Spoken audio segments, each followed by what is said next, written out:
Selamat pagi Bapak Ibu serta saudara-saudariku, mari kita berdoa. Kasih karunia Tuhan kita Yesus Kristus, kasih dari Allah Bapa dan persekutuan Roh Kudus, itulah kiranya menyertai kamu. Amin.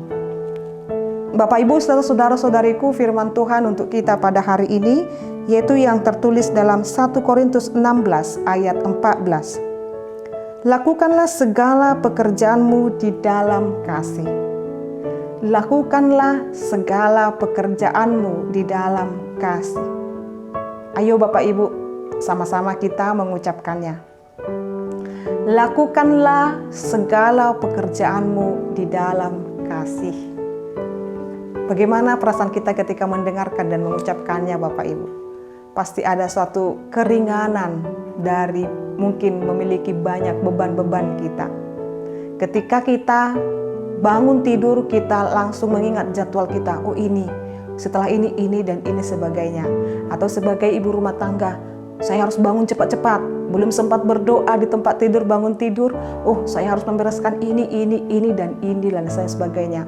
Banyak hal yang terburu-buru kita lakukan dengan cara yang terburu-buru tanpa memikirkan. Kita melakukannya dengan kasih atau rutinitas atau dengan paksaan. Benar Bapak Ibu? Atau ketika kita melakukan perbuatan baik ataukah hanya sebagai simbol atau bahkan udahlah kekerasan sendiri atau bahkan tidak dibarengi oleh kasih atau melakukan sesuatu hanya karena kewajiban atau lain sebagainya. Bapak Ibu, mengapa kita harus melakukan segala sesuatu itu dengan kasih? Yang pertama, ketika kita melakukan segala sesuatu dengan kasih, kita tidak akan pernah mengeluh apapun hasilnya. Jikalau sudah kita kerjakan dengan penuh kasih, orang yang menerima pekerjaan kita dan kita yang dipekerjakan sama-sama tidak akan mengeluh. Artinya, kita tidak akan ada yang namanya di sana menggerutu atau bahkan saling menipu. Orang yang mengerjakan pekerjaannya dengan penuh kasih, dia akan melakukannya dengan kejujuran. Orang yang melakukan segala pekerjaannya dengan kasih, dia akan melakukannya dengan keikhlasan. Dan cirinya, dia tidak terburu-buru. Yang kedua Bapak Ibu, orang yang melakukan pekerjaannya dengan kasih, entah apapun pekerjaannya, dia tidak akan menuntut balik dari setiap pekerjaannya. Contoh, jikalau seorang anak kecil Bapak Ibu ketika kita meminta tolong mereka atau menyuruh mereka membelikan sesuatu, jikalau mereka meminta mana upahku dan lain sebagainya, dia tidak melakukannya dengan kasih. Tetapi orang yang melakukan pekerjaannya dengan kasih, ringan tangan, menolong dan menopang sesamanya, maka dengan dilakukan tanpa paksaan dan dia benar-benar rela melakukan itu, dia mencerminkan saya memiliki tanggung jawab untuk dapat membantu sesama. atau melakukan pekerjaan kita atau apapun itu yang didasarkan oleh kasih, akan selalu ada kelegaan di dalamnya. Ketika kita melakukan perbuatan baik, ketika kita memberikan sesuatu dengan tulus dan ikhlas, kita tidak akan dibebani dengan namanya sudah melakukan yang terbaik, sudah melakukan yang luar biasa. Tetapi orang yang melakukan dengan pekerjaannya, dengan kasih, adalah orang yang terus hidup di dalam rasa syukur. Jadi orang yang melakukan pekerjaannya dengan kasih, hidupnya penuh dengan kedamaian, hidupnya penuh dengan ketentraman, hidupnya penuh dengan segala sesuatu yang baik terjadi di dalam kehidupannya. Itu juga lah yang dilakukan oleh Yesus kepada kita, Bapak Ibu. Dia rela mati, dia meninggalkan tatanya dalam kerajaan surga dan turun ke dunia ini, mengambil rupa sebagai manusia.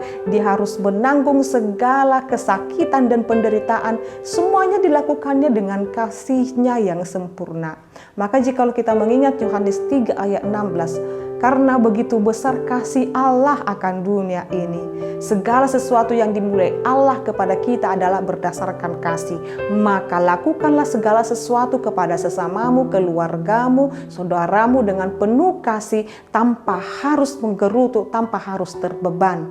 Bagaimana sikap mereka, bagaimana respon mereka, itu tidak menjadi kepedulian kita lagi. Tetapi pastikan kamu memberikannya dengan kasih, pastikan kamu melakukannya dengan kasih, maka apapun respon orang lain, baik itu negatif, baik itu buruk, itu tidak akan mengganggu kesejahteraan hati kita. Sebab kita melakukannya dengan kasih. Dengan melakukan kasih tidak ada tuntutan, tidak ada di sana penghargaan, tidak ada di sana harus ini dan itu, tidak Bapak Ibu. Tetapi kita melakukannya karena sumber kasih itu, yaitu Yesus Kristus. Karena hal terkecil yang kita lakukan, kebaikan bahkan yang terkecil menurut kita, semuanya itu diperhitungkan oleh Allah. Maka jangan sibuk ketika orang lain tidak menghargaimu. Ketika kita melakukan yang terbaik atau banyak orang tidak menghargaimu, tidak apa-apa.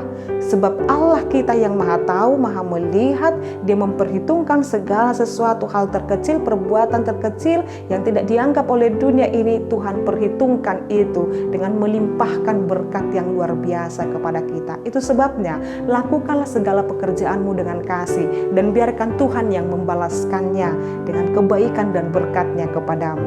Oleh karena itu Bapak Ibu, teruslah menyebarkan kasih, teruslah hidup di dalam kasih. Amin, kita berdoa. Terima kasih ya Tuhan Allah Bapa kami buat firman-Mu yang mengajarkan kami, apapun yang menjadi pekerjaan kami, apapun yang kami lakukan, apapun Tuhan yang boleh kami hidupi, biarlah kami menjalaninya dengan kasih. Kami yakin dan percaya Tuhan, kami meyakini Yesus Kristus sumber kasih telah memberikan teladan yang baik dalam hidup kami.